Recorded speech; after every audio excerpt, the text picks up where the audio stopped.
Jorge Catarina Viana, pelo Sporting. Sporting agora a tomar a dianteira nesta segunda, mandadora.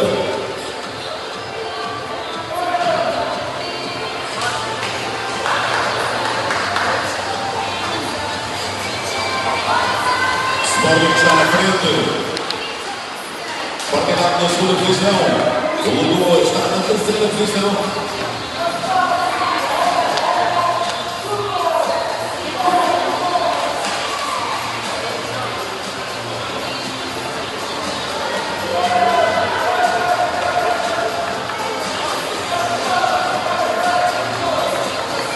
Sporting a recuperar alguma da desvantagem que tinha.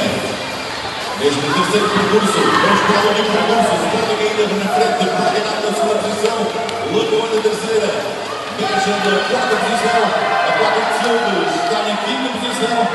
Últimos metros nesta prova feminina, a última prova feminina. Neste quinto torneio, Alexandre Agostinho, na frente mantém-se a equipa do Sporting no Portugal, a equipa da Cardinalo, ainda a tentar chegar-se à frente, meio cartão de desvantagem, vai cair para o Sporting. Sporting vence, segundo lugar Cardinalo.